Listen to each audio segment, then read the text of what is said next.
Good morning बच्चों। आज हम हिंदी ग्रामर में चैप्टर 16 काल स्टार्ट कर रहे हैं। आज हम हिंदी ग्रामर में एक नया चैप्टर स्टार्ट कर रहे हैं जिसका नाम क्या है, काल। और काल से हमें क्या पता चलता है बच्चों? काल से हमें समय पता चलता है। हम काल को समय भी कहते हैं। हम काल को समय भी कहते हैं। काल मतलब समय, ठीक है। तो आपको इतना समझ आ गया। काल को हम अंग्रेजी में क्या कहते हैं बच्चों? टेंस, TENSE, टेंस, ठीक है। तो चलिए पढ़ते हैं। क्रिया के विभिन्न रूपों से कार्य के करने या होने का समय पता चलता है। क्रिया के विभिन्न रूपों से मतलब क्रिया के विभिन्न रूपों से हमें ये पता चलता है कि कार्य कब हो रहा है, किस समय में हो रहा है। तो उससे हमें कार्य का क्या पता चलता है? समय पता चलता है। तो क्रिया के विभिन्न रूपों से कार्य के करने का या होने का समय पता चलता है। इस समय को ही क्रिया का काल कहते हैं। इस समय को क्या कहते हैं? क्रिया का काल कहते हैं, ठीक है। इन उदाहरणों को ध्यानपूर्वक पढ़िए। वह पढ़ रही है, वह पढ़ रही थी, वह पढ़ेगी। तो देखिए बच्चों, यहाँ पर ये 3 वाक्य दिए हैं और तीनों ही वाक्य अलग अलग समय का ज्ञान करा रहे हैं। जैसे वह पढ़ रही है मतलब इस समय पढ़ रही है, तो यहाँ पर जो क्रिया का रूप है वो आपको ये बता रहा है कि इस समय की बात हो रही है कि वो अभी के टाइम पर पढ़ रही है। वो पढ़ रही थी मतलब पहले के समय में पढ़ रही थी, ठीक है। और वो पढ़ेगी मतलब वो बाद में पढ़ेगी, वो अभी नहीं पढ़ रही है, न थोड़े टाइम पहले पढ़ रही थी, तो वो बाद में पढ़ेगी। तो बच्चों, इन तीनों वाक्यों में हमारी एक ही क्रिया थी, पढ़ना। पर क्रिया के विभिन्न रूपों से हमें कार्य के करने या होने का क्या पता चल रहा है? समय पता चल रहा है कि यहाँ पर पढ़ने का काम किया जा रहा है, यहाँ पर पढ़ने का काम हो चुका है और यहाँ पर पढ़ने का काम किया जाएगा। ओके, तो इसको हम क्या बोलते हैं? इसको हम क्रिया का काल कहते हैं। चलिए आगे देखिए। पहले उदाहरण से पता चलता है कि कार्य इस समय चल रहा है। पहले उदाहरण से आपको क्या पता चलता है? कि कार्य इस समय चल रहा है। दूसरे उदाहरण से पता चलता है कि कार्य पहले ही समाप्त हो चुका है। और तीसरे उदाहरण से पता चलता है कि कार्य अभी आरंभ नहीं हुआ है। अभी तो कार्य शुरू भी नहीं हुआ है, पर आगे चलकर आरंभ होगा, लेकिन आगे चलकर काम शुरू होगा। इस प्रकार क्रिया से ही समय अथवा समय मतलब काल का अंतर प्रकट हो रहा है। इसका मतलब क्या है? आप क्रिया से ही समय को पता कर सकते हैं, मतलब आप काल में अंतर प्रकट कर सकते हैं, ठीक है। तो देखते हैं आगे। तो बच्चों, काल कितने प्रकार के होते हैं? काल 3 प्रकार के होते हैं, है ना। तो काल के प्रकार, काल कितने प्रकार के होते हैं? काल 3 प्रकार के होते हैं। भूतकाल, वर्तमान काल, भविष्य काल। कौन कौन से काल होते हैं बच्चों? भूतकाल, वर्तमान काल, भविष्य काल। काल 3 प्रकार के होते हैं। एक होता है भूतकाल, एक होता है वर्तमान काल और एक होता है भविष्य काल। भूतकाल, जो समय बीत चुका है उसे भूतकाल कहते हैं। जो समय बीत चुका है उसे क्या कहते हैं बच्चों? भूतकाल कहते हैं। इस काल की क्रिया मुख्य क्रियाओं में आ, ई, ए जुड़े रहते हैं। इस काल की मुख्य क्रियाओं में क्या जुड़ा होता है बच्चों? आ, ई, ए जुड़े रहते हैं। कई बार वाक्यों के अंत में था, थी, थी, थे भी आते हैं। आपको क्या समझ आया कि भूतकाल में पहले तो हमें ये पता चलता है बच्चों कि जो भी काम है वो पहले के समय में हो चुका है, मतलब जो काम बीते हुए समय में हुआ है उसे भूतकाल कहते हैं। जो समय बीत चुका है उसे क्या कहते हैं बच्चों? भूतकाल कहते हैं। मतलब जो भी काम आपका बीते हुए समय में हुआ है उसे हम क्या कहेंगे? भूतकाल कहेंगे। और इस काल की जो मुख्य क्रिया होती हैं, क्रियाओं में क्या जुड़े होते हैं? आ, ई, ए जुड़े रहते हैं। और कई बार क्या होता है? वाक्यों के अंत में था, थी, थे, थी भी आते हैं। जैसे कि एग्जाम्पल देखते हैं और जानते हैं। मैंने आपका पत्र पढ़ा था। तो यहाँ पर क्या पता चल रहा है आपको कि मैंने आपका पत्र पहले पढ़ा था, ये बीते हुए समय की बात हो रही है। तो यहाँ पर था भी आ रहा है, आप देख रहे हैं, जैसा कि इसमें दिया भी है। तो मैंने आपका पत्र पढ़ा था, मैंने आपका पत्र पहले पढ़ा था, है ना। तो ये काम हो चुका है ना, तो इसीलिए ये क्या हुआ, भूतकाल का वाक्य हुआ।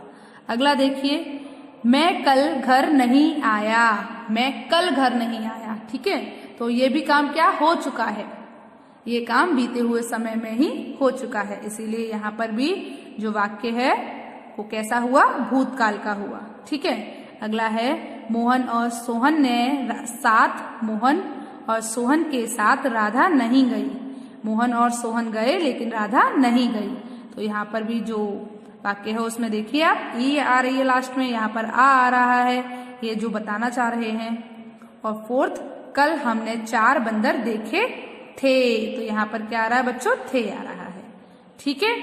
तो इन उदाहरण में पढ़ा था, आया, गई और देखे थे से पता चलता है कि कार्य को पूर्ण हुए काफी समय हो चुका है, कि जो भी यहाँ पर काम किया गया है वो बहुत देर पहले ही किया जा चुका है। अतः ये वाक्य भूतकाल के हैं। मतलब ये इन वाक्यों को जब आपने पढ़ा तो आपने देखा कि ये सारे काम, जो भी आपको काम बताए जा रहे थे, वो बीते हुए समय में किए जा चुके हैं, इसीलिए ये सारे वाक्य भूतकाल के थे। आपको समझ आया? चलिए आगे देखते हैं। याद रखिए, था, थी, थी, थे का प्रयोग केवल भूतकाल में ही होता है। था, थी, थे का प्रयोग केवल भूतकाल में ही होता है, किसी अन्य काल में नहीं होता। तो बच्चों आपको क्या समझ में आया?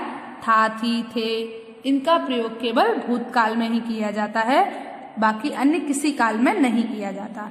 तो आपको बच्चों समझ आया भूतकाल की भूतकाल क्या होता है? जो भी काम आपके बीते हुए समय में किया गया है उसे हम भूतकाल कहते हैं। चलिए तो अब हम अपना अगला काल देखते हैं। तो हमारा जो अगला काल है वो है वर्तमान काल। क्या है? वर्तमान काल। जो समय अब चल रहा है, जो भी काम इस समय में हो रहा है, वो सब किस में हो रहा है? वर्तमान काल में हो रहा है, ठीक है। तो जो भी काम इस समय में चल रहा है उसे हम वर्तमान काल कहते हैं। तो बच्चों जैसे कि मैं अभी आपको पढ़ा रही हूँ, तो ये क्या हुआ? वर्तमान काल हुआ, ठीक है, क्योंकि मैं अभी पढ़ा रही हूँ, तो इसे हम क्या बोलेंगे? वर्तमान काल बोलेंगे। तो जो समय अब चल रहा है उसे क्या कहते हैं? वर्तमान काल कहते हैं। इस काल की क्रियाओं के साथ है, हैं, हूँ और हूँ जुड़े रहते हैं। इस काल की जो क्रियाएं होती हैं उनके साथ क्या जुड़ा होता है बच्चों? है, हैं, हो, हूँ जुड़े रहते हैं। जैसे मैं प्रतिदिन विद्यालय जाता हूँ, तो यहाँ पर देख रहे हो ना आप, प्रतिदिन जाता हूँ और अभी भी जाता हूँ ना। वे अच्छी अच्छी पुस्तकें पढ़ते हैं ना। बच्चे मिठाई खाना पसंद करते हैं। तुम बहुत वीर हो, तुम वीर हो, तो यहाँ पर भी हो। तो देख रहे हो आप, इस काल की जो क्रियाएं हैं उनके साथ हूँ, हैं, हो जुड़े रहते हैं। चलिए आगे देखिए। इन उदाहरण में जाता हूँ, पढ़ते हैं, पसंद करते हैं और हो से कार्य के वर्तमान समय में होने का पता चल रहा है। इन सेंटेंसेस में पढ़ने से हमें ये पता चल रहा है कि यहाँ पर जो भी काम हो रहा है वो वर्तमान समय में हो रहा है, इसीलिए ये वर्तमान काल के वाक्य हैं। आपको समझ आया? तो मैं जा रहा हूँ, मैं जाता हूँ, ये सब कैसे वाक्य हुए? ये वर्तमान काल के वाक्य हुए। चलिए अब हम अपना अगला काल देखते हैं। तो जो हमारा अगला काल है वो क्या है? भविष्य काल।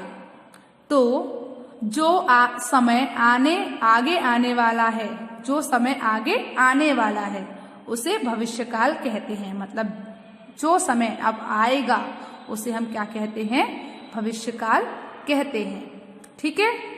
इस काल के वाक्यों की मुख्य क्रिया में गा, गी, गा, गे, गी जुड़े रहते हैं। आपको क्या समझ में आया कि जो समय आगे आने वाला है उसे भविष्यकाल कहते हैं और इस काल के वाक्यों की मुख्य क्रिया में गा, गी, गे ये जुड़े रहते हैं। जैसे कि इनके जो एग्जाम्पल हैं उनसे देखते हैं। वह आज विद्यालय जाएगा, अभी गया नहीं है, आगे के समय में जाएगा। हम तुम्हारी कहानी अवश्य सुनेंगे, सुनी नहीं है, सुनेंगे, आने वाले समय में सुनेंगे। रवि की बहनें आज यहाँ आएंगी, आई नहीं है, आएंगी, तो आने वाले समय में आएंगी। कल हम तुम्हारे साथ चलेंगे, तो कल हम तुम्हारे साथ चलेंगे, अभी नहीं गए हैं, तो जाएगा, सुनेंगे, आएंगी, चलेंगे। इनसे क्या पता चल रहा है कि जो भी काम है वो आने वाले समय में किया जाएगा, है ना। तो इसीलिए ये क्या हुए बच्चे, बताइए बच्चों, ये भविष्यकाल के वाक्य हुए। चलिए देखते हैं। इन उदाहरणों में जाएगा, सुनेंगे, आएंगी और चलेंगे क्रियाओं से पता चलता है कि कार्य आगे आने वाले समय में होगा, अभी हुआ नहीं है, कब होगा, आने वाले समय में होगा। अतः ये वाक्य भविष्यकाल के हैं। इसीलिए ये सारे वाक्य कैसे हैं बच्चों, ये सभी वाक्य भविष्यकाल के हैं। तो बच्चों आपको समझ में आया कि वाक्य कितने प्रकार के होते हैं। वाक्य 3 प्रकार के होते हैं, वर्तमान काल, भूतकाल और भविष्यकाल। वर्तमान काल मतलब आज का समय, भूतकाल मतलब बीता हुआ समय, भविष्यकाल मतलब आने वाला समय। वर्तमान काल जो भी काम इस समय में हम कर रहे हैं, करते हैं, वे सभी काम वर्तमान काल में आते हैं। जो भी काम हम पहले के समय में, बीते हुए समय में कर चुके हैं वो भूतकाल में आता है और जो भी काम हम आगे आने वाले समय में करेंगे वो किस में आता है बच्चों, भविष्यकाल में आता है। तो बच्चों आपको अपना चैप्टर काल समझ आया, चैप्टर 16 काल समझ आया, बताइए। तो आज के लिए बस इतना ही। चलिए, गुड बाय।